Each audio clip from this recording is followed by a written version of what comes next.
Such a lovely voice. So I want to acknowledge that this is sort of a different approach to how we've been running the committee meetings, particularly for the Planning Commission, as sort of a full webinar. I just wanted to, I thought this might be a good opportunity to make sure we're sort of providing that interaction for both visual and audio. And I've also structured the agenda in a very similar way. This is obviously a kickoff to this discussion, so I think there's lots of opportunities for us to craft it. But for now, like I said, I have structured it very similar to other Planning Commission committee meetings. And to that end, the first opportunity is public comment for up to 3 minutes. So I would like to open that up. If anybody wishes to address the committee for up to 3 minutes, please use the raise hand feature. As I see, everybody seems to be logged on via the web. So I don't, thus far, we appear to be free from the *9, *6 procedure. So if anybody listening would like to address the committee during public comment, go ahead and use the raise hand feature now.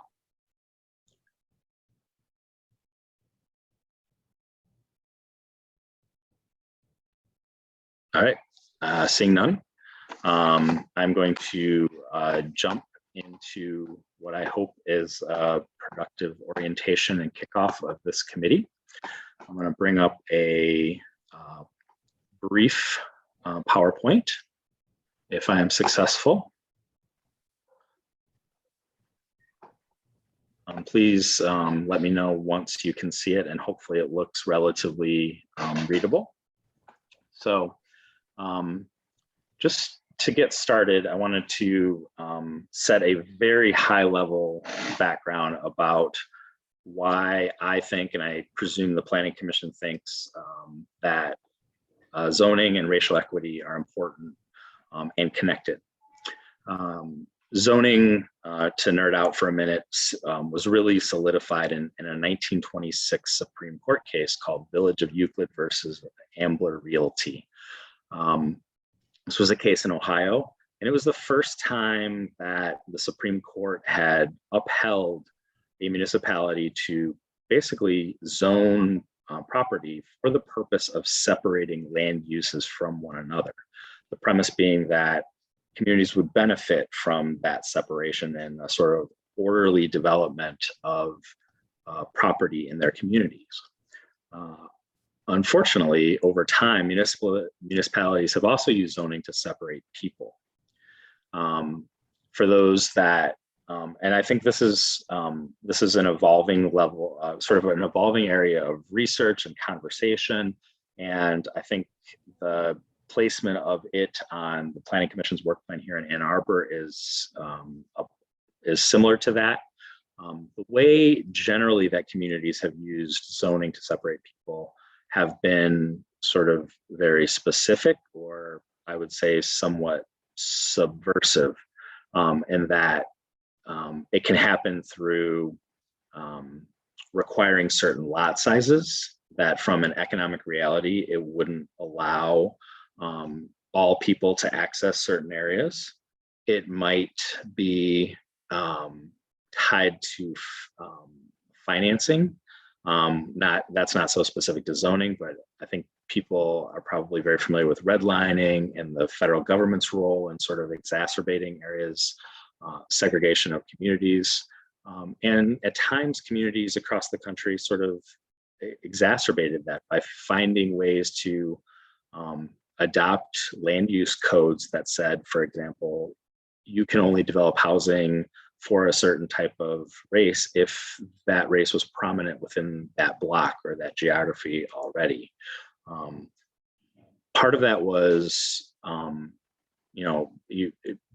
impossible to generalize, but I think it was, a lot of it came out of very racist underpinnings, and it was often presented as beneficial in that this is what people want. People want to be living with people of their own race and not mixed race. So it was, and just to be clear, I'm no expert on this. As somebody who's benefited from a lot of privilege in my life, I don't profess to be particularly adversely impacted by these issues. But I think similar to the Planning Commission, I'm very interested in learning more and exploring more. On a national, from a national perspective, when this segregation of people by race happens, it can come with some really damning consequences. People of color are more likely to live near polluting and pollution emitting land uses. Environmental justice is sort of a category of around this issue. Often people of color tend to live in areas of higher crime rates. They are more likely to experience adverse health outcomes, some of that obviously related to pollution, some of it otherwise, and more likely to experience foreclosure. Not all of these, of course, are necessarily zoning and land use related. However, that opportunity, the decisions that municipalities make when it's exacerbating that or trying to break down those barriers or any momentum or existing segregation can impact those negative outcomes, either positively or negatively. And then here locally, we're not immune from the circumstances of those or the outcomes of that disparity.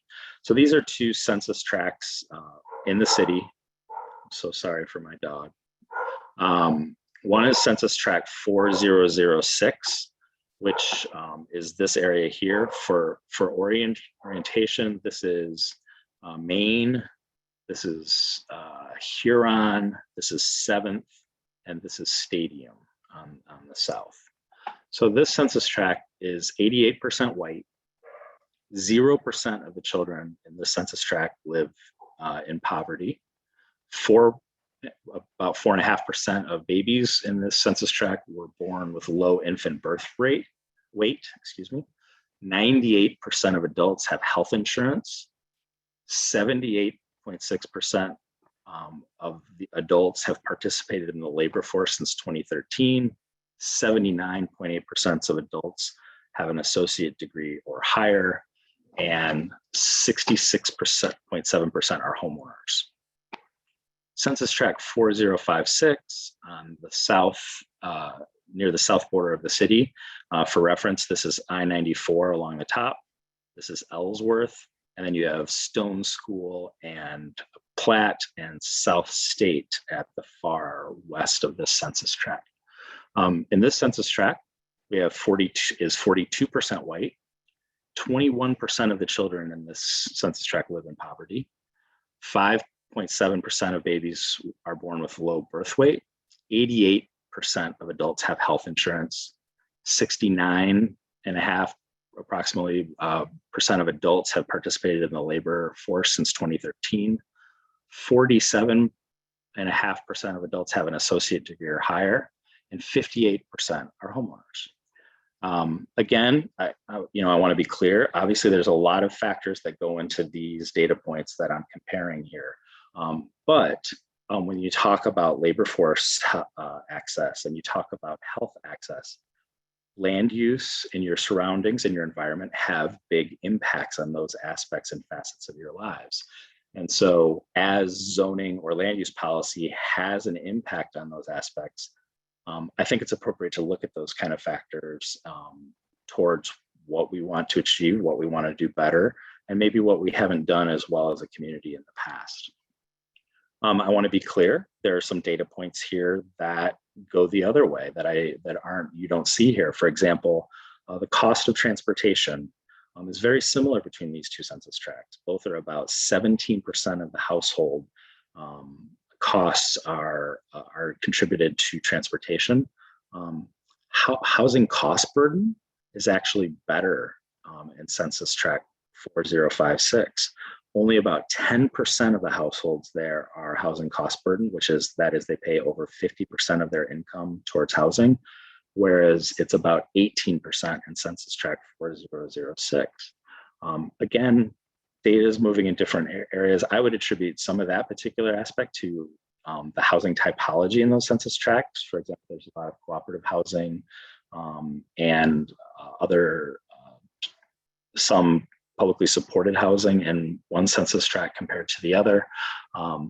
But I just think it goes to show when we're talking about geographies that do end up with different experiences from a racial and demographic makeup, it can often result in different other factors related to that as well.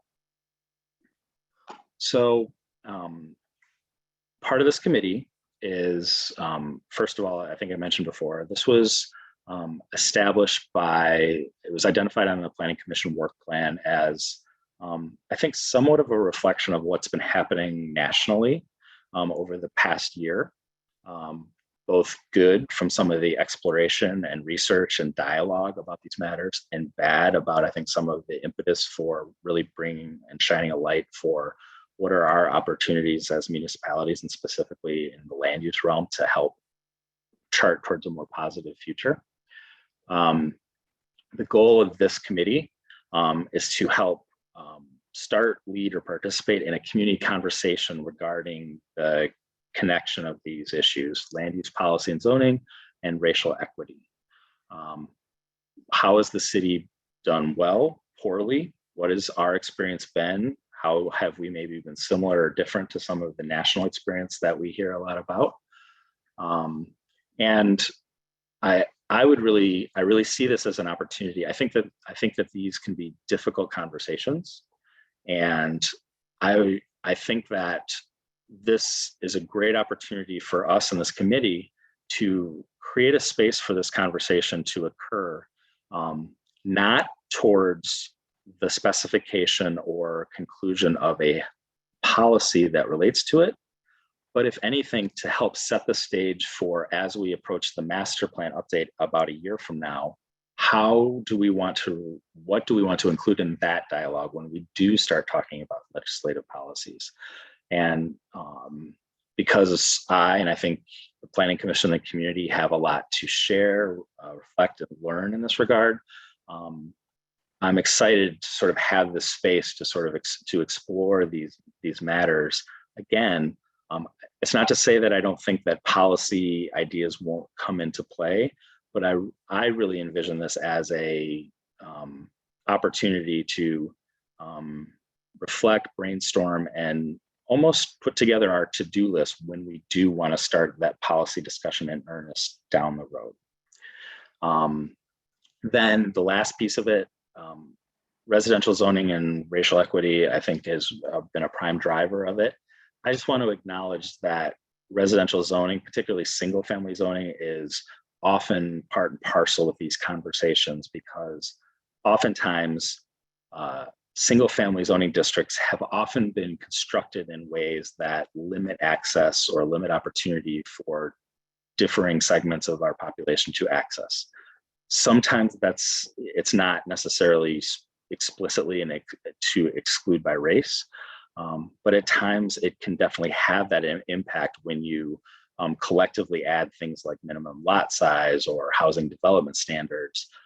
It can create, it just can create that segregation and limit opportunity for people to live in those designated areas or build or buy housing in those areas. So more generally, I think that just as other communities across the country, and I think this conversation has started to happen sort of informally even in our community, what does single family zoning mean from a sustainability perspective, in addition to some of the exclusionary practices that we may have or not experienced as a community? The membership of this committee is a committee established by the Planning Commission. It does not have to be Planning Commission members only. We have invited members of our Human Rights Commission. I actually am seeing one, I think, now that I'll maybe promote after I finish this. But part of this, my goal tonight is to get as far as we can, but get towards, I want this conversation to help inform who else we want to reach out to, who else we want to include, and what does our charter or goals, what does success maybe look like in our community if this conversation has happened in a productive manner to lead into that transition of, okay, now we've learned a lot, we've discussed a lot, we've identified some of the challenges, maybe the things we've done really well as a community. What do we want to take out of that conversation as we move into the master land use process, which is really going to be more policy and implementation aspects. The Human Rights Commission, for those that aren't familiar, this is a commission established by the City Council. Their primary focus is the sort of investigation and enforcement of Chapter 112, which is the city's anti-discrimination ordinance. So oftentimes they are receiving complaints, investigating them, either making findings, intervening, or referral, trying to resolve various experiences that people are fearful or have actually experienced discriminatory practices contrary to the city's ordinance expectations. I would just say in researching some of the past sort of compendiums of their annual complaints that they have received, oftentimes that they are related to housing. Sometimes it's about an accommodation that wasn't able to make. Sometimes it's accessibility to housing because of some race or trait. And so I think the work that they do is very compatible and can really help inform our conversation and the community's conversation regarding these issues.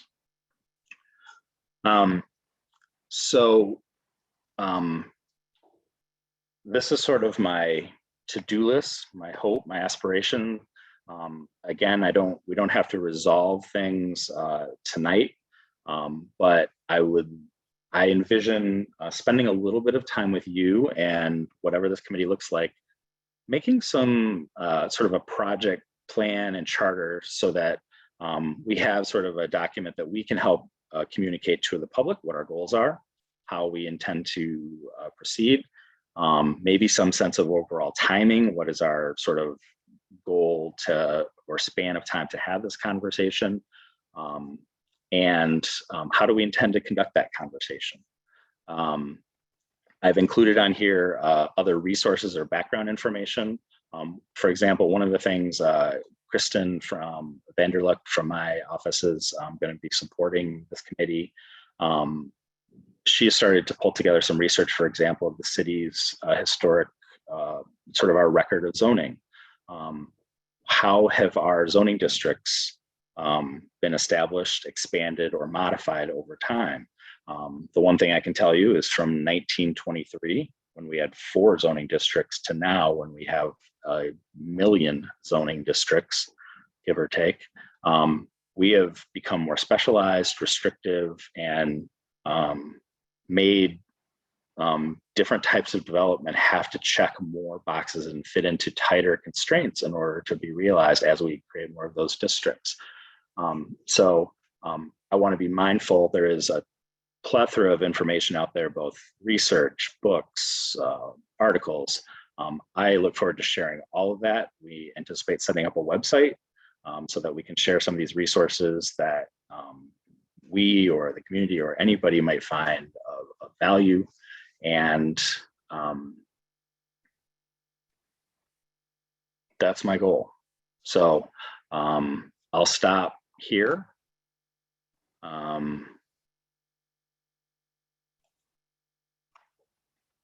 And I'm going to promote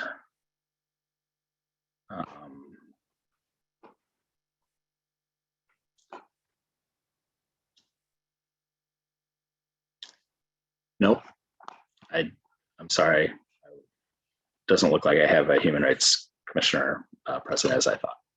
So with that, I'm happy to answer any questions. Other than that, I would love to maybe sort of kick off the conversation just from a sort of procedural. I do think it might be helpful to designate a chairperson of the committee, just so that somebody can tell me to shut up once in a while. I think from a brief conversation with Commissioner Mills, she would be both happy to do so, but she would also embrace the opportunity for somebody else to do it, as she often is taking on that role in a lot of other realms. So if anybody is interested and you know that now, yep. Commissioner Dish, you want to take that on? I would, but I don't want the fact that I raised my hand and carry the weight of an elected representative, and you all know what I do in my spare time, which is that I'm a professor. I don't want that to make you choose me. So if anyone else in this room would like to chair this committee, please raise your hand. I'm just indicating that I would be happy to do so. The room seems supportive. I would also do it, but I don't have to. So if you want to do it, you should do it. I'll chair the master plan committee. Thank you, Commissioner Dish. If that's okay, why don't we do that? I'd like to talk a little bit about take a step back. I sort of gave to you sort of what I envision this committee to do and what sort of outcome and success looks like. Again, I would say that it is some role in a community conversation. And I think, to be clear, I think this conversation happens now in our community in sort of different ways. Sometimes it's small, sometimes we hear facets. I think sometimes we've seen it a little bit more overt. And in the history of some land uses and community conversations, I frankly think sometimes I see historic conversations and I presume that in fact race might have been a part of it, but it's not so expressive. But I think ideally that there would be some sharing of resources, input, feedback, community conversation that puts us in a position that when we kick off the master plan process roughly a year from now, we have some really clear, narrowed aspects of this that we would like to make sure that are addressed, incorporated, or explored as part of our master plan process. Does that resonate with you? What else would you like to see come out of this?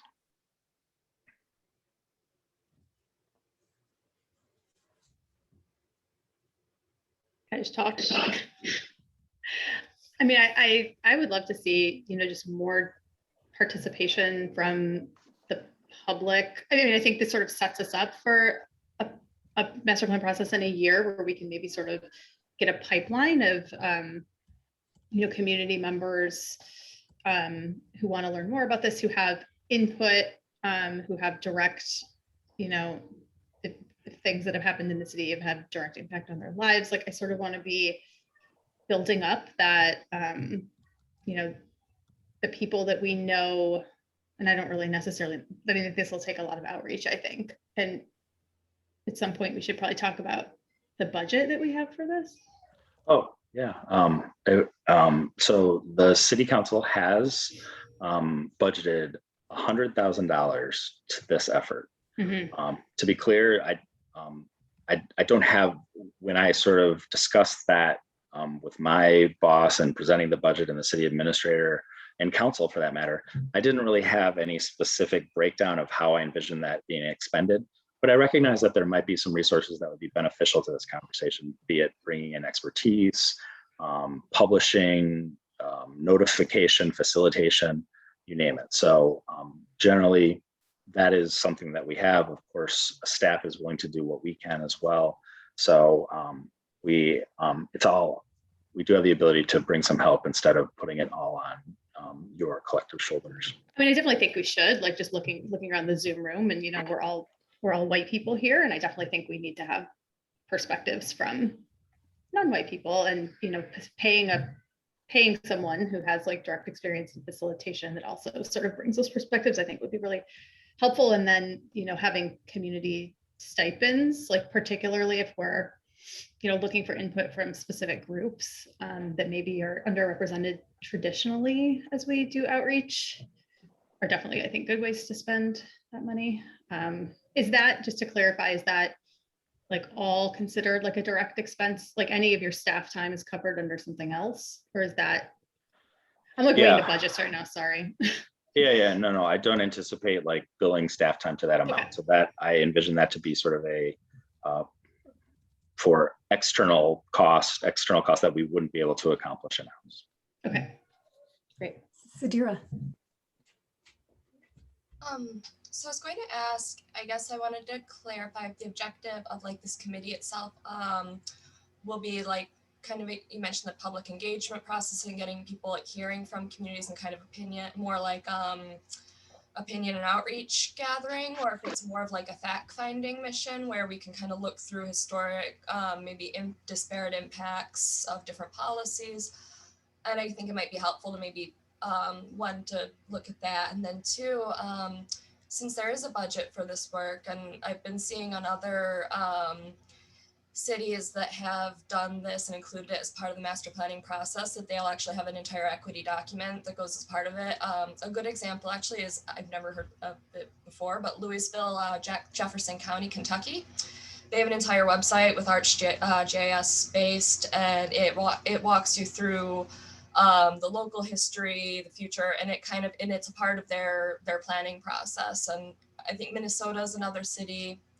And then I guess if we do want to advise on the public engagement and outreach component of it, I guess I would be maybe interested to see if there was a way of reaching out that wasn't just going to be more kind of public engagement without targeted results, and like what we're kind of hoping to engage people over. And that might be a role this committee is to run that.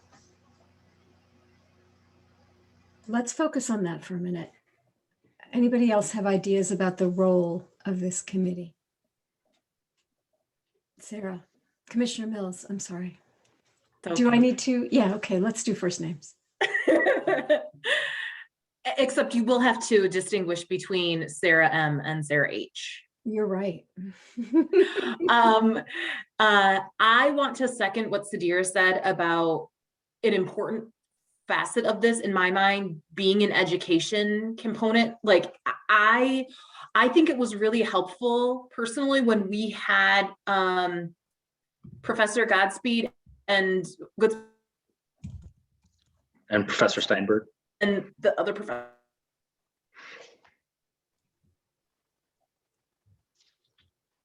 You're cutting out on me, Commissioner Mills. I can't hear you. It seems I don't know like, if, but you aren't on mute. No sound. Or just like get off and then come back in, maybe. I'll keep an eye out for you. Yeah, but I think that's an example of the resources that, if there are other types of those experts that we would like to bring in, that gives us a little bit of flexibility on how we do that. So, but I personally thought that was a really effective model, that sort of deep dive onto that one aspect. And maybe that's something that we can do, sort of curate some similar conversations. Sarah. I was just thinking too, I wonder, like, as we're sort of looking, I agree that I think sort of an education component of this should be probably one of the first things that we look at. And I'm just sort of thinking, like, I wrote down, when you're talking about resources, like, I think it'd be really interesting to see like population trends by race over time. And that made me think, like, should we be focusing like countywide on some of these things? Like, the things that we do in Ann Arbor directly impacts like things that happen in adjacent cities. And I just think it could be interesting to sort of look, at Ann Arbor and Ypsilanti like in tandem. If we have Sarah Mills, come back. You weren't done talking. Oh, you're not on yet. Sorry. Go ahead, Sadira. I just want to echo Sarah made a great point about being countywide, because I do think that if we look at things in a narrow enough scope, it can be easy to overlook how the impact of our policies have maybe pushed problems into other communities.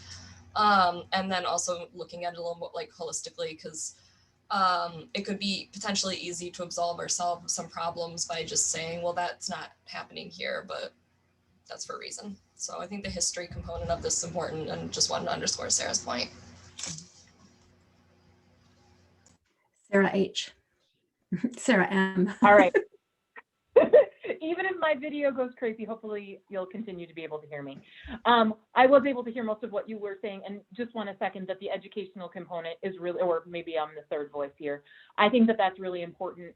Understanding, I think it's helpful for us all to understand, like, beyond this borders, like why we're talking about this. Like, I've been trying to educate myself, but so collectively why this is part of the national consciousness now. But really, to the extent that we are able to dig into the local history and understand that, I think it's going to be really, really important as to lay the groundwork for the future. So I hope that that's what we emerge out of this and come up with resources that both help us.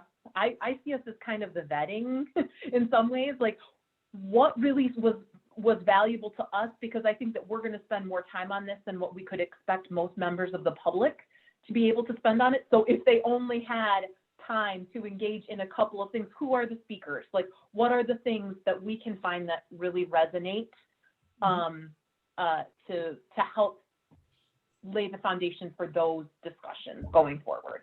Mm-hmm. So I'd like to say that I'm hearing that education is a big focus. I think that we have been speaking about educating ourselves and educating others. So I think that has two facets. And I think we've also raised the idea that educating can have a fact-finding dimension, and then it can have a public-facing dimension of bringing in national experts or local experts, because I'm sure there are plenty of people who have the data that we're talking about. I don't think we need to do primary research to give us presentations about that. I thought Sadira's point about producing an equity document is very interesting. And that gets at the question of what sort of outputs we might want to have from this committee.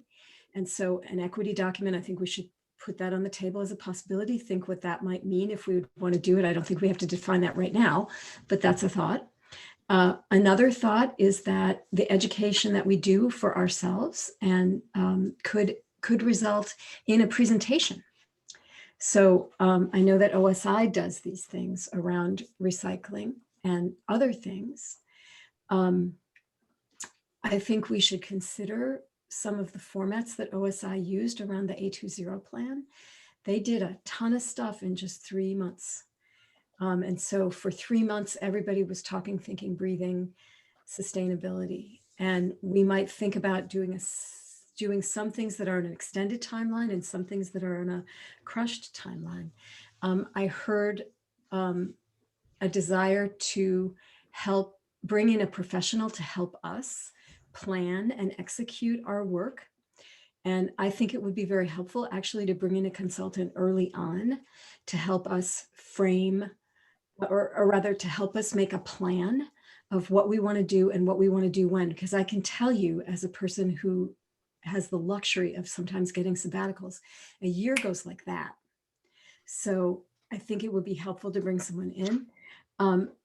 I think that there's a meta step that might need to happen before the education step, and that is actually framing the scope of this conversation, because there are so many ways that we can talk about racial inequity that's related to where and how people live, but they might not all be within our purview if what we want to focus on is the zoning and land use connection. And while Brett was talking, so I was just doing my job as a chair of summarizing what you all just said, and now I'll say something myself, which is that when Brett was talking, it was occurring to me that some people are going to object that it's not primarily zoning that makes high resource districts inaccessible, but instead it's the market. And I actually think that we need to think about those two things together. And that's where a book like this one that just came out called The Wealth of Whiteness can be very helpful, because it makes the connection between zoning and wealth accumulation. Most of us, or I can speak for myself, that I live in the house I live now because I had another house before. that I bought in Minneapolis at a time when Minneapolis property values were very low. And so I accumulated the wealth that I have now because that house tripled in value and price. So that's what tends not to happen for African Americans. And that's both a market and a zoning issue. And then others will object that it's not zoning, but redlining, and that zoning is not redlining, right? Those are two different things. Well, again, here's where a book like The Color of Law is very helpful, because it makes the connection between zoning and redlining. And I think we do need to look at those and how they have reinforced each other. So I would say that those are books that I would imagine us reading as a reading group. Like, I would want a component of this to be a reading group or study group. And I'm sure there are other people who would want to participate in that. And so there we go. Sadira. I was going to ask if we were going to, if there was going to be any way to maybe look at 2040 plans and the long-term planning documents of other cities to see their components, and that might be a good first step, because I'm kind of wondering if there's a chance of this conversation stalling out with the education component of it, because I think like it's great to reference these bigger, Color of Law is obviously a great reference of, and there's a lot to, actually Rothstein's work is interesting because a lot of it before he went into zoning was about charter schools and education. And I think there's like, this issue could get really big if you start expanding into looking at maybe it's like Ann Arbor Public Schools legacy of racism and things like that, that this can kind of get big quickly. And I think that maybe the education component of it needs to maybe contribute towards what we envision being the product as a part of the 2040 plan, and like evaluating, again, comparing what has happened in other cities. And one thing that really stood out to me when I was doing some research about this is like in Minneapolis, I think it was Minneapolis, when they were doing their conversation about for their 2040 plan, they specifically cited that reaching out to targeted groups, and like we mentioned before, reaching out to people that maybe aren't necessarily always heard through this, and getting people on board, and then entering the normal public engagement and planning process for the documents, it kind of helped put equity in the center of the conversation. And I just want to make sure that the direction of the committee doesn't maybe just stall out on big picture education and kind of broader resources, but there's really a tangible policy, like a document at the end of this that can really inform policy and future guidance. Maybe if it doesn't establish it itself. Sarah Mills. So I have two really not totally related thoughts, but just based on what you were saying in terms, Commissioner Dish, of what you were talking about in terms of like scoping this out. I mean, in my mind, the idea of race, like talking about things that are specifically related to racism and things that are specifically related to, I don't know if this is not the right term, but like economic disparity, those things are linked, right? But I think that, that we need to decide if this is all things affordability and to the extent that it's related to equity, or if it's specifically looking at race. I think that's going to be a really important part of the conversation.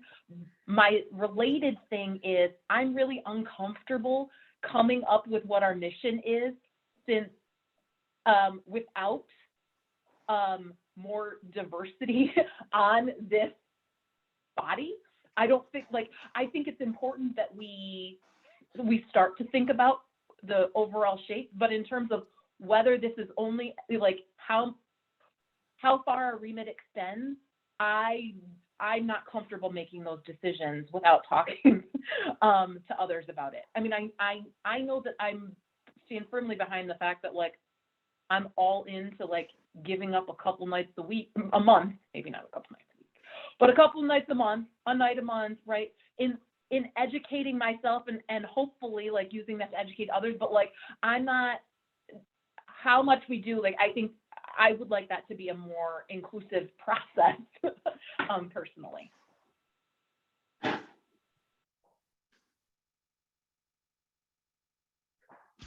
Sadira.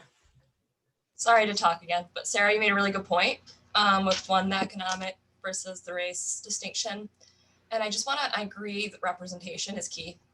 I want to make a gentle, just kind of something to be mindful of, in that racism in the built environment is really something the white people did and are responsible for. And I would want to make sure that if we do try and bring on people and center voices of people of color, that we're not asking people to give up more time to volunteer and put in work for free. And that maybe the representation that we have tangible, like this is going to be a part of the 2040 or the master plan or whatever we're going to call it. I'm trying to not use master plan, different language, but long-term planning process. And I think that making sure that there's a clear plan rather than that we're bringing on people and kind of using up their time and is important. But I think everybody can understand and agree with that. And then the other thing, just really quick to add on my last comment, because I was kind of lost it, but what they've been calling it in the other cities is called the Built City Equity Atlas as a component of the 2040 comprehensive plan, or 2030, I don't know what year we're calling it or what. Charlotte is a good example, and they have, a comprehensive report that covers everything from planning for a more equitable city to prosperous neighborhoods, livable, connected, and it has all these elements of what does it mean to have an equitable, inclusive city beyond, like, obviously the zoning and the planning. And that is going to require, like we said, a consultant, or I think like Lisa was mentioning, but so maybe the scope of this committee might be best limited to looking at what other places have done that's been successful, and then identifying the scope of it, and then bringing those voices in a consulting role or whatever role we find appropriate. And just a thought on that.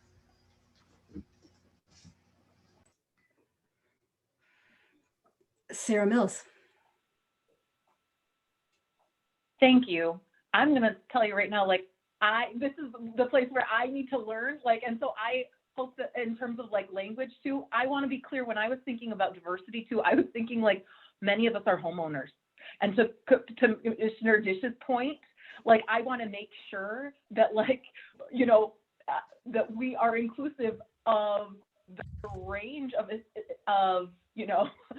the people that are not at the table because maybe it's because our zoning doesn't allow that, or because they don't have time or money to get a babysitter, right? And so I think thinking about how to, and whether that's some of those dollars to make this more accessible for more people to actually join the committee, who, I think that that's an important point. I think that the idea of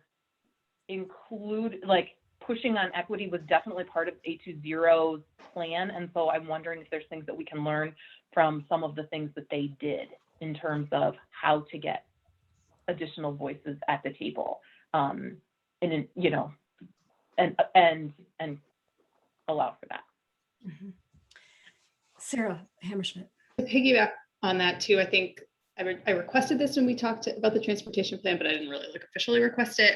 I think they did really robust outreach with the new transportation plan, if I remember correctly. So if we could get a sense of like what they did and what worked, I mean, I think we're sort of at a point where we can do things in person again, some sort of like hybrid approach for that. Yeah, I think these are all great, and I'm taking copious notes.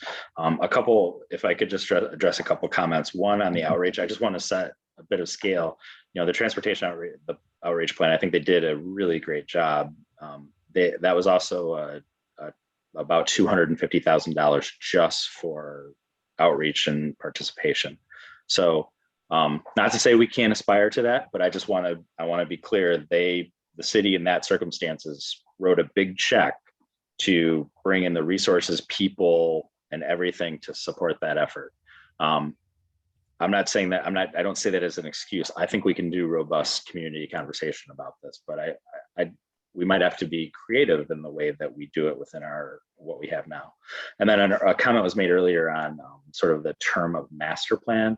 I just want to be clear, we can call it whatever we want.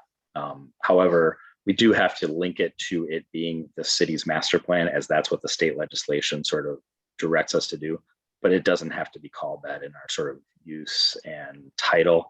That's just sort of frankly, a bureaucratic connection that we can clearly say, this is the document that we mean as our master plan. That has meaning in the state law. That's all. So I think we're talking about two different kinds of outreach, or outreach at two different parts of the process. And talking about outreach to actually have a community conversation is one thing, and that's broader.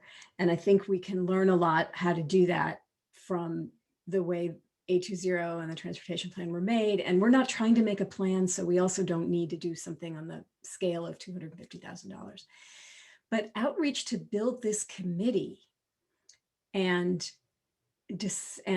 figure out what sorts of things do we want to, like, it's not going to be a conversation. It's going to be a bunch of different kinds of things that this committee gets rolling, and different people are going to check in and out depending on what they are interested in not. And so I think probably our first focus before we even bring in a consultant to help us is to get more folks on this committee. And I heard earlier the idea of offering stipends for participation, and I think that is interesting. Also, I think Sudhir makes a really good point when she emphasizes that we need to be able to make it clear that there's going to be a consequential outcome of this. And so we're all kind of drawn to it because, oh, this is something I really want to learn more about, and I want to affect policy. That really wanting to learn more about this may not be a draw for everyone else who has lived it in a different way and has very different things to bring to this committee in terms of shaping the questions and the process of the conversation that we hope to have happen.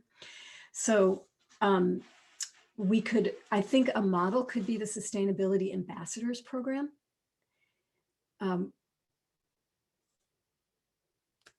And obviously we're not quite asking to do the same thing or the same kind of project, but if perhaps there's someone in the sustainability office who's not Missy, who works around the clock, who can help us talk to us a bit about the ambassadors program and how it worked. Now, the thing is that I think that took a good three to 4 months to get up and running, and we don't have that kind of time. So I'm not entirely sure how best we do this, but yeah, no, okay, that's all I'm gonna say. How we build this committee out and doing it quickly and getting diversity in it is our first challenge. And I think we want to get a plan as fast as possible. And I think we need help to devise that.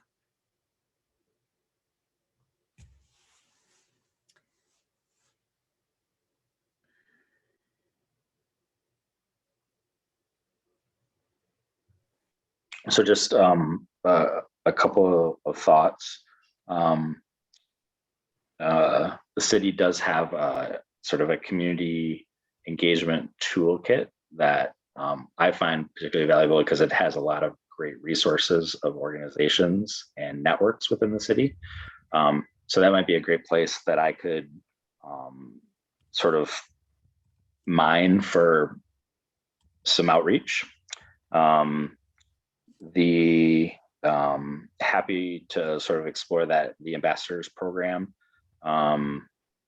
And the other thing that's going on is that the city is also right now sort of concurrently looking at specifically our engagement strategies as it relates to equity, and how are we making sure that we are investing in engagement in a way that we hear from people that we don't always hear from, and what steps, approaches, methods. That might be another place where I think that there would be some similar interests that maybe we could even identify some potential people who've expressed interest in following that process as well. So there's a couple of resources that I think that might help us get to that more successful building out this committee on a relatively rapid way. Sudhir. Just just looking at with the county, I know that they have, I believe, racial equity staff member, and the one Washtenaw, what is it? One community advancing racial equity in Washtenaw or something like that. And that might be maybe a good resource, might be to reach out to the county office and kind of make sure that we early on, we don't duplicate work that maybe already have been done, or see if there's a way that we can build on and maybe be a more active partner in some work that they've been doing. But just thinking that might be one approach. Yeah, I'm thinking, so on council, we've had some issues come across the transom where people were engaged in that I think would have an interest in this conversation. So the debate that we had around Lockwood 2, it wasn't very pretty, but definitely there were folks from the housing cooperative there who might have some things to say, and who spoke up in that. We could get in touch with ICPJ and see if they could say something to their membership, or if they can suggest members who might be interested. And then of course, we're working on this renters early leasing ordinance, and maybe some of the folks who are kind of nascently forming an Ann Arbor tenants union would either be interested or know some people who might be interested. So there are people that we know from stuff that we've been talking about who we could try to actively reach out to and recruit. And then if the city's toolkit has organizations, that is really helpful, because that's gold right now to, yeah, Sadira. Sorry to be annoying. Just wondering, but I guess my question is, the underlying question I see is, when we're trying to pitch this to people or recruit them to get involved in it, what are we exactly pitching to them? And I guess that's my starting point, is I don't know how I would try and get a friend on board or somebody who I knew might be a good candidate. If it's like, well, come join this really broad conversation about racial equity, it's kind of like, well, unless you have an outcome, I just don't know if that's something people are really going to want to engage on. And then especially if it almost cut the optics of maybe like not involving something like the Opportunity Washtenaw, where they already have these like this entire website I'm kind of looking up right now. It has, entire category about community, economic well-being, opportunity, all these things. And maybe I think really coming up with a deliverable, even if there's a lot more questions that remain unanswered, having those questions and the idea is going to be essential for getting anybody who's serious on board with this, I think. But yeah. Mr. Leonard.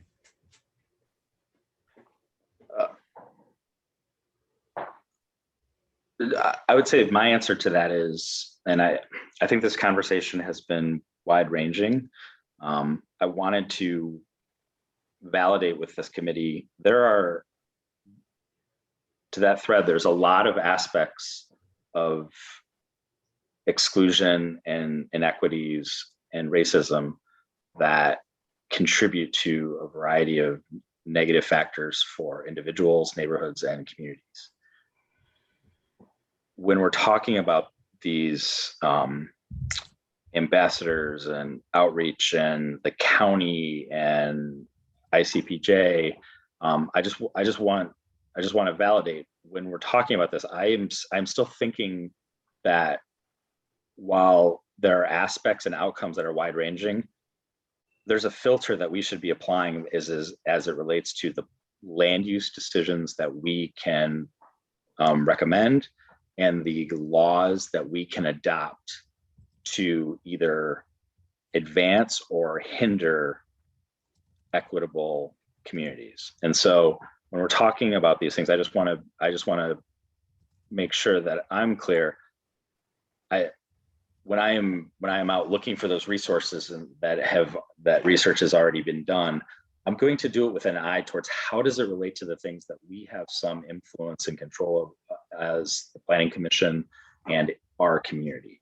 It's not to say it doesn't impact other communities in the county, it doesn't impact other aspects, but I think that you know, there are communities who do equity documents that are very broad. They are land use, they are how do you deal with nuisances, how do you deal with infrastructure investments, and I'm not saying that maybe that is something that gets flagged, that would be a really great thing for us to happen. I'm not sure this is the right place for that broader approach. So I'm seeing a lot of nodding heads. So I'm taking that as sort of agreement that there's a lot to learn, there's a lot to gather, but some of it's going to be a bit of filtering to say, how does it relate to our sphere of influence to those issues? Great. Sarah H.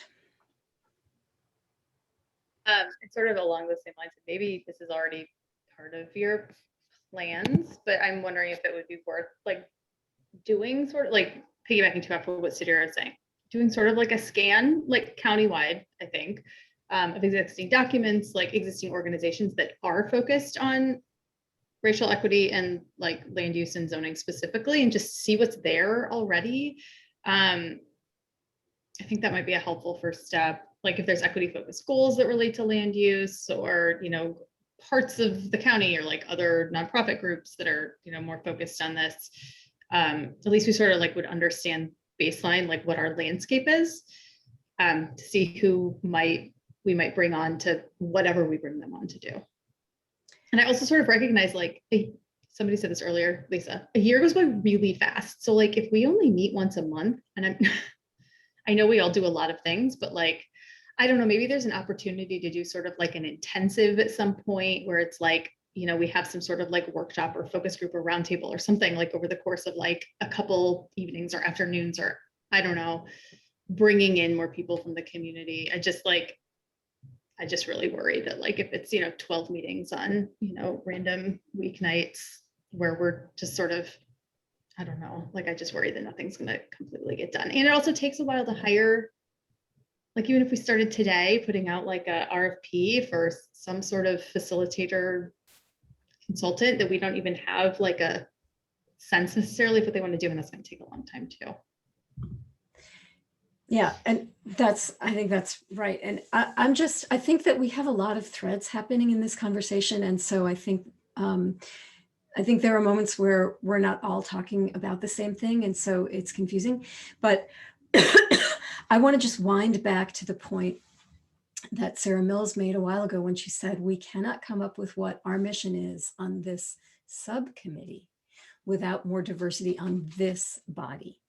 And so we are talking about, as a subcommittee, we know that a community conversation, which is going to be a multifaceted, multimodal thing, wants to happen before the master plan gets underway. As a subcommittee, we want to define our mission so that we enable that conversation to happen as broadly as it can and to result in some tangible outcomes. But we cannot say any more about our mission than that, I think, until we do some recruiting for this body. And so when I was saying ICBJ is something to reach out to, it's because they might have folks on that body that we could recruit.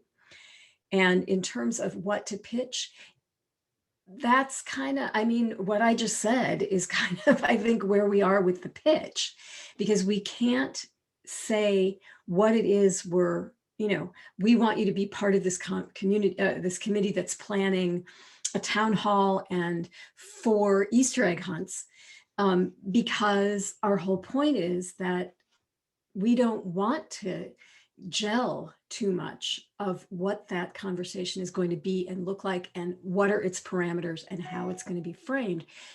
Other than, I think, the parameter that Brett mentioned, which is that I think not only do we want our research to filter, but I think we want the conversation to focus on the things that we can do something about with the land use policies that we recommend, right? So I think, because otherwise the thing gets way too sprawling and it lacks, but I think maybe we should think about how many people we think is useful to have on a subcommittee for the purposes of, starting to frame the broader thing. And it might be that as we think about what the conversations are going to look like, we break off and make more subcommittees with more people in them, or we enlarge ourselves beyond our initial thing that started framing the thing. But I think right now, our urgent task really is to not have more than our next call or two be a group of white homeowners. I think that's our urgent task. And in order to achieve that goal, we need some guidance as to how to recruit people in a way that is respectful and productive. So, and I don't think that that's easy. And so that's why I thought of the Sustainability Ambassadors program, because I think it's a diverse group, the Sustainability Ambassadors, and I know they were paid for their time. And I don't quite know how they were. I'm sure that some recruiting went into building that pool. I don't think it was just, hey, sign up to be this. So I'm throwing all of this out here because I actually think we need to take advice from staff on how to do this at this point. Yes, Sarah Mills. I 100% agree with that. I think like the first order of business is getting more people at the table. And I like what you were just saying, Commissioner Dish, about figuring out how to outreach to get more volunteers. I'm also like, I think that we had people from the Human Rights Commission join a meeting before, and I think we just need to follow up to say, today was just our first meeting. Would you, I think targeted outreach to them. I think also thank you, Commissioner Clark, for like bringing like that the county has a racial equity officer. Like, again, guys, I'm starting from very low, like this is something where I'm learning, right? Like, but seeing if they are willing, if this is part of their job description, right? Like, I think that we might be able to take a lot from having that person on our commission too, because they might be able to tell us in terms of directing, like what it would be useful, or like how, what outputs might be. Like, I think that perhaps that would be helpful too. So, I mean, those are three actions that I think we could, I see as immediate to-dos, and I'm happy to like sign up to do some of them. I'm wondering if there are others. Sadira. Just to clarify, when I mentioned about looking at what is going to be output, I'm not necessarily suggesting like what's going to be the prescriptive, what are going to be the recommendations, what are going to be conclusions or findings, but more if we do get together this more diverse, larger group, more inclusive group of people, what is, are we hoping to come up with like a request for proposals and the parameters in which we're going to be looking for a consulting firm to maybe investigate and produce a document towards a master or the long-term planning of the community? Are we going to be producing a report, a presentation? And I guess I see that we might need a bigger group, but I kind of worry about analysis paralysis here with just, I understand bringing on as many, getting voices heard into whatever the final information shared is. But I guess I worry about, because the sustainability ambassadors, that sounds like a great model, but if that's going to take a few months and we have a year, I kind of worry about spending so much time on getting representation in this small committee that we never get to that point where we're able to really invest in a thoughtful and a method-based approach to, and it's probably going to be a fairly, I mean, just from looking at what other cities have done, most of them have one of these equity analysis atlases that then would be informed by the broader and more, a wider range of people. But if we spend, let's say, 6 months or 3 months getting just the committee together to put out, let's say, a request for proposals or an outline of some kind of report or information that we want to see, that only leaves us with a few months to get a more robust final product. I guess we just have to kind of consider, would it be better to put the work on the front end to get this committee really rounded out, or is it going to be better to maybe for our role to be limited to enabling and amplifying other people to come in to step into this role and do a very thorough job with a longer range of time? I hope that makes sense.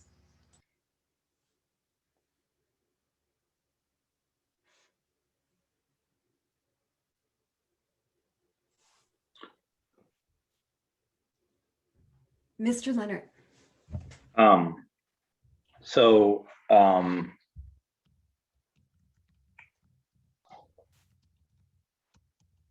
just going to repeat myself, and I don't think it's contrary. I think the part of the conversation is here is we're all sort of interpreting what that means, but I just want to come back to a bit to where I started. This committee isn't the right place to decide what the city should do. I feel like this is the committee that when the city goes out for an RFP for a master plan, it helps craft and part of this process is going to focus on equity in at least the following manners. These are the questions, these are the aspects that we want to be clear that when you're coming to start and partner with us with this initiation, this is going to be a filter, a lens, or a way that we organize our policy discussion about our land use policies. And I fully recognize that is a broad ranging thing. That could be 100 things. It could be one thing. It could be very detailed that we want an equity atlas and we want every land use district to tie back to the goals of that. Or it could just be more broad to say that as part of our decision-making process, we want to make sure we're hearing from people, or we want, maybe we say it's not about land use, it's about capital improvements, that we should really reorient how we're doing our capital improvements. But to the extent that we are making the decisions, I'm not disputing that fact. I think a broader group is more appropriate to help us with that. But I don't fear starting with the premise that that's our goal. It's going to be, what are the things that we need to explore in order for us to feel like our master plan is going to be reflective of our entire community? So I think that can evolve.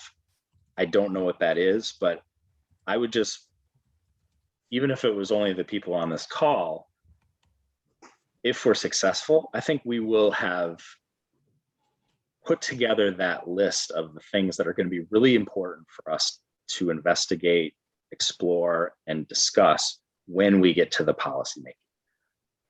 So, I just want to, I totally agree. I think that's better as this group grows and as more viewpoints grow.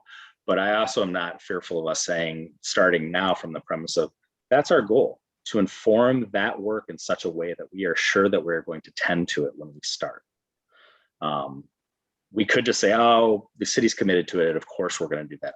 I think this is an opportunity for us to be a little bit more specific and a little bit more thorough, to say, no, this is really important to the success of our policymaking, and that's why we're going to go through this conversation to identify those facets when we get to that RFP.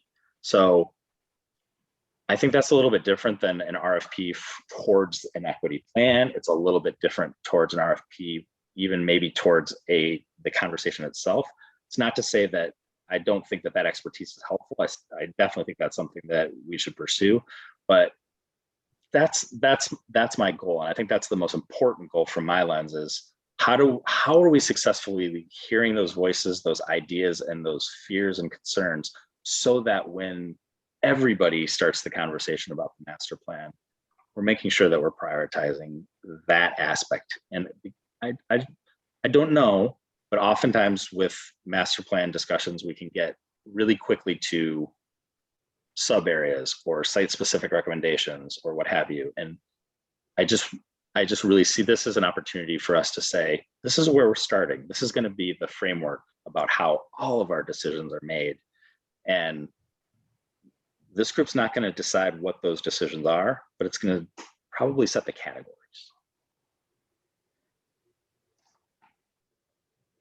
Oh, Sarah Hammerschmidt. That's really helpful. I think that when conversations like this start, it's very easy to just sort of go in like a million directions, because I think, there's a lot that I've been learning and reading and hearing just over the past year that just goes in a million directions. So I think, thank you for saying that, because I think that's really helpful. And that sort of makes me think, back to what you were calling this initially. I think it's a community conversation about residential zoning and racial equity. So I wonder, and I fully agree with like the first steps that we need to take. I think it would be helpful to have more voices in this conversation, because I don't know how to structure a community conversation. I don't know the elements that are part of that. I don't know, the questions that need to be posed. I don't know that necessarily the topics that need to be, presented for education, or like what the best way to do that is.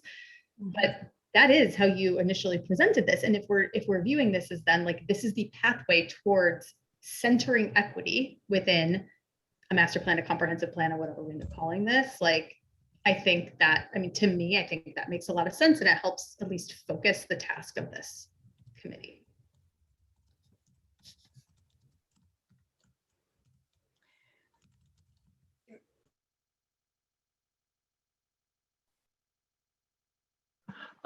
Sorry, Lisa, I think I just muted you.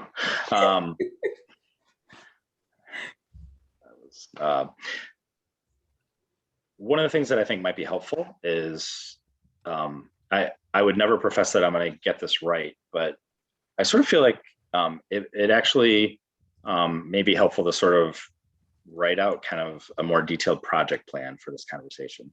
Like, so I've heard a lot of feedback and a lot of thoughts, and I think one of the things that I haven't frankly spent enough time on is that building out the committee quickly. I think that warrants, and I think, I just think that warrants some more attention and plan. And I presume that you're comfortable with sort of me just proceeding with that to try to start putting that together in a thoughtful way, giving me a lot of ideas of resources of people that I can reach out to and organizations.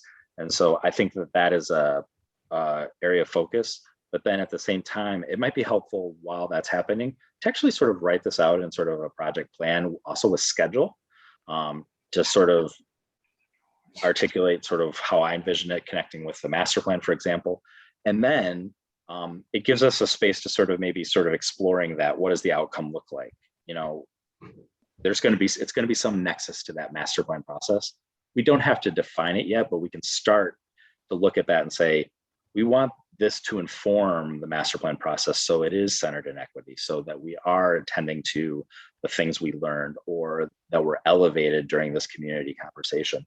And that doesn't have to be something that's written in stone now, but maybe having that sort of more detailed project plan and scope and membership would be helpful for us, just to have something to sort of concrete to say, let's go back to this, or let's change the way we're thinking about what this outcome is.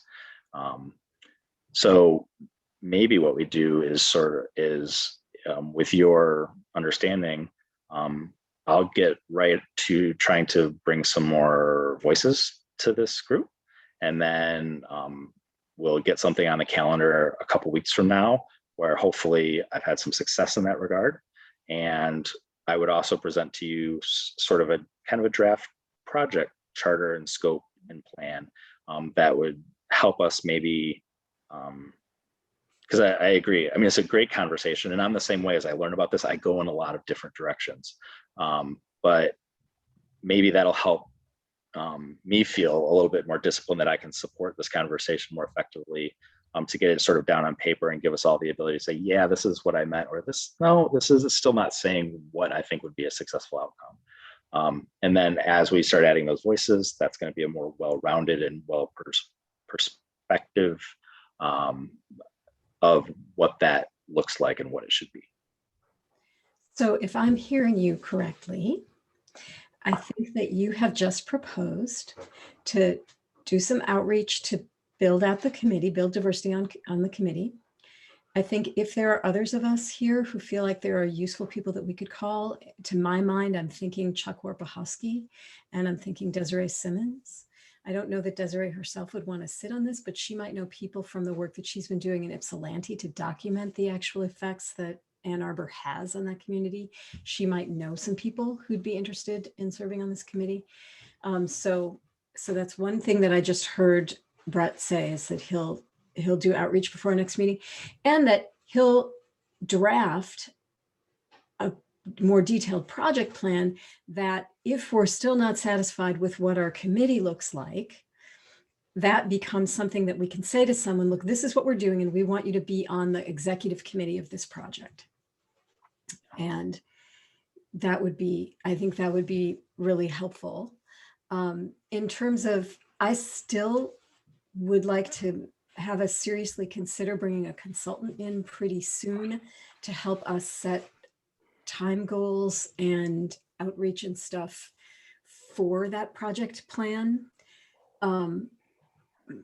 When we have a larger committee that feels more signed on to it. But I don't want this to be like a big, massive thing, like, you know, RFP, 6 months, 25 bids, 3 times council votes it down because they don't like the way you spelled playground. I'm thinking something, you know, just really just somebody to help us plan our time, right? It's not a huge thing. So not something that's going to take a lot of time. I also want to point out that if our goal is to have some kind of community conversation, again, not just one talk, but a million different activities that help inform the master plan, and we want that conversation to bring in people whom we don't hear from, to include topics that would bring in people whom we don't usually hear from, et cetera, et cetera. If we have them on this executive committee, we are more likely to be successful in that, because they will have connections. They will also have ways of framing questions and posing problems that they know will draw people in, because that's what people are worried about, or ideally, I would think. So, and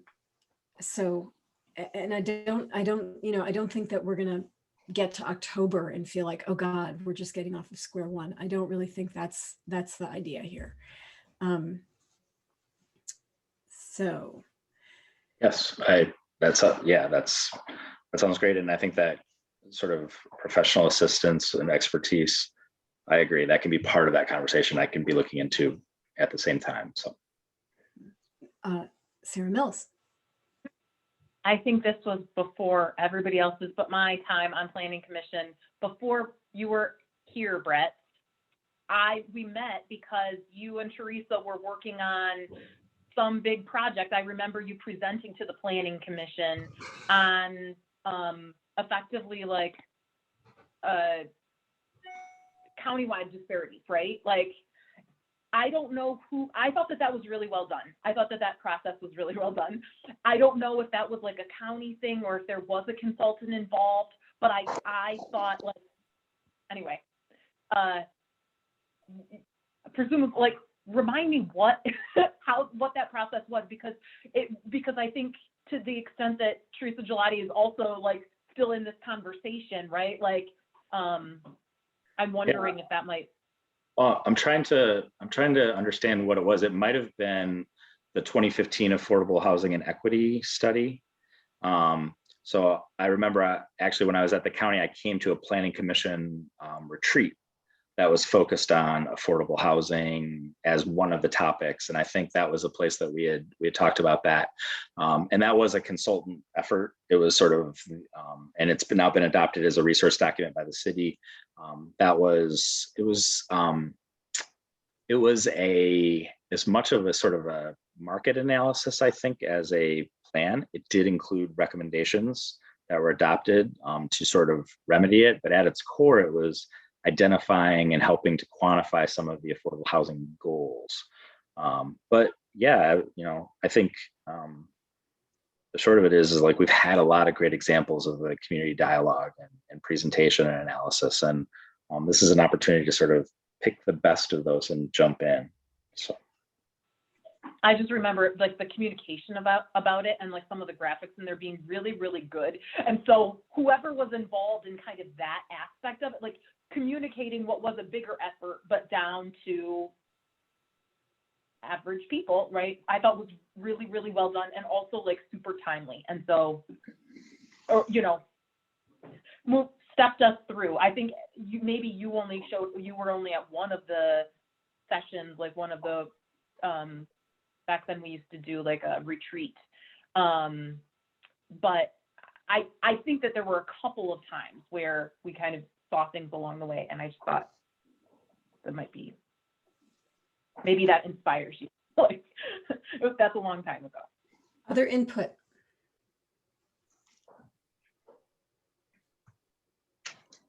Wanted to follow up on that. I did. Sometimes releasing a report like that, even if it's short, and actually maybe even especially when it's short, can be what helps to generate conversations. Come and talk about this thing. So maybe we produce a short thing that's the result of our fact finding, some of which probably already exists, which talks about the relationship between zoning, land use, equity, and affordability in Ann Arbor. And we release that, and we do a, publicity release. And then we say, hey, come talk to us about it. We're going to have a bunch of house parties. House parties is one way that you build. And in doing this, we build the constituencies to participate in the master plan. I mean, I've always thought that that was one of the goals of this community conversation, was to make sure that in this master plan, we did an even better job of a broad range of voices speaking about what Ann Arbor should look like going forward. Sarah? While not burning everybody out at the same time. Correct. No, we don't want to like engage people in 80 million meetings. It's not that, yeah. Right? Sarah?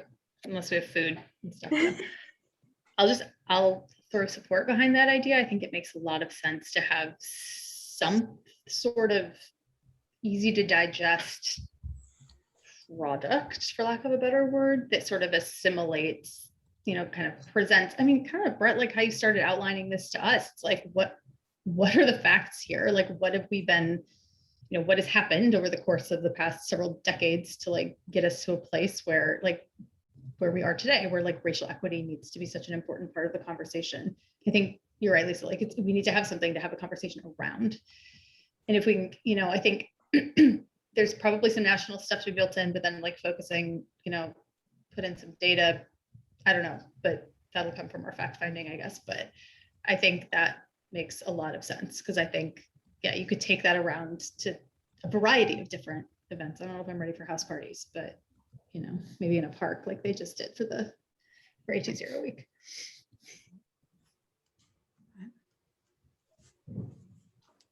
Yeah, and just to follow up on Lisa's comments, if there are individuals that you think would be particularly great, there's some way that I can help connect or have a conversation with them, please feel free to suggest them to me. Shoot me an email, give me a call, whatever. Do you know the Washtenaw County Equity Officer? Not personally, but I know Teresa does quite well, so I would probably ask her to initiate that conversation with me. So. Great. Does anybody have, I have some connections with the renter community. Does anybody, the organized renter community, I know a ton of renters, but I don't think you want me to go randomly recruiting my renters. Does anyone else feel like they're connected into? Yes, Sadira. I was just going to ask a quick question to clarify what criteria or qualifications we're looking in someone aside from diversity and like home ownership status. Are we looking for someone with professional knowledge, with just a community member? Can they live outside the city? Could they live in one of the townships? Just wondering if we could come up with some criteria. Well, I think we've already mentioned that it's helpful to work with the folks who are thinking about affordable housing in IPSI. And they were actually part of that 2015 thing. I'm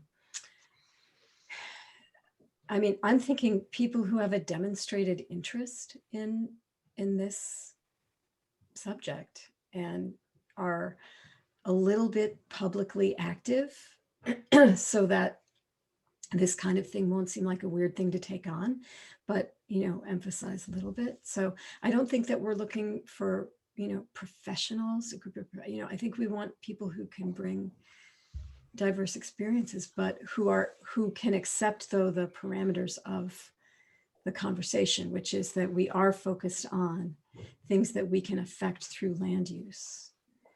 And we're focused on equity in its relationship to how it has become a problem, because the way Sarah put it, why are we in the place where we are now, where we need to try to undo what zoning and land use has wrought. And so we need people, because a conversation about equity and affordability can very quickly just become too broad, and then it's not productive because it actually doesn't lead to an outcome that informs the process, and it can turn nasty. And and then it doesn't help because it doesn't recruit people to participate in the master planning thing. So that wasn't very specific, but yeah, I mean, the short of it, there's no restriction if somebody doesn't live in the city, or some boards and commissions have, when they're established, they have a specific, like, we want somebody representing the real estate industry, somebody that's an architect.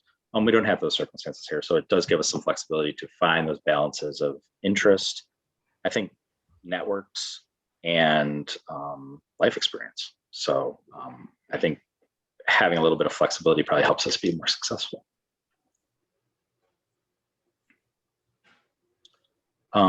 Great. So I'm going to take off on that, if that sounds good. Then we'll probably shoot to have a meeting in a couple of weeks. But given the fact that hopefully there's going to be some more folks, I'll probably reach out to you independently. For those that are listening, it'll be noticed again via the planning updates, Gov Delivery, and posted on the city's planning commission calendar page. And then barring any other discussion from the committee, we could jump into the last public comment if desired. yes, I think that's good. All right, so Can you chair that part, Mr. Leonard? I'm not sure how to chair a public comment. What do I do? I'll take I care say of it. one thing actually before we jump into that. My internet working. You're fine. You're fine. You're still fine. I hear you. Oh, no, I keep freezing. Okay. No, I know. you're good. My internet connection is unstable. And I don't remember what I was going to say. I think, can we, if you said you were posting this recording online, I wonder if I'll say it right now, but I wonder if I don't know if there's a way to do this in the notice, or like part of the recording. Like, if anybody is listening to this and is interested in participating on this committee, like, can they reach out to you, Brett? Yeah, absolutely. You can reach me at either my email address, which is BLENART, or just easier to remember, planning@a2gov.org.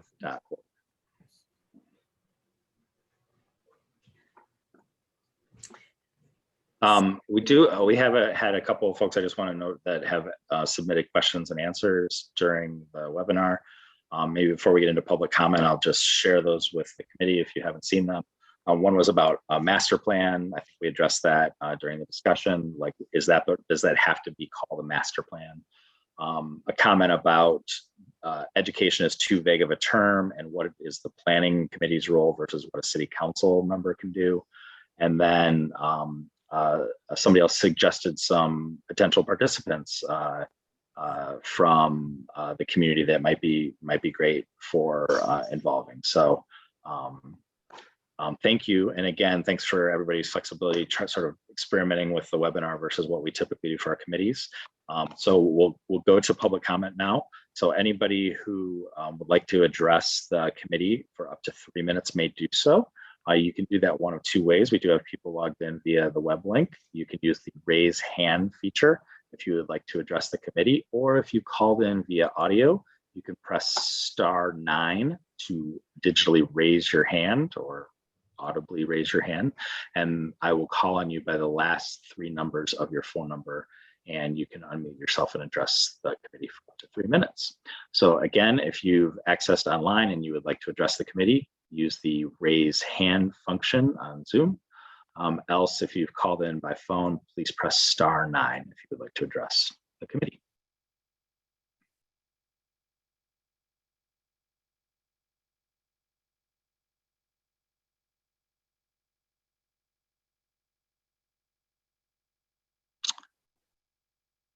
Going once, going twice. Sold. No indication of speakers. Thank you all for the conversation. Thank you, Chair Dish. As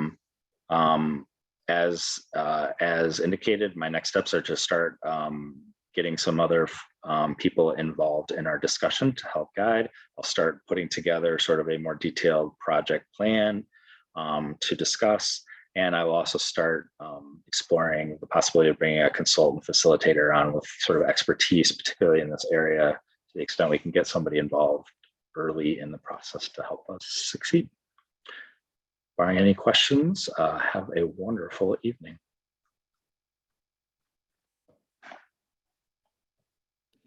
Thanks, everyone.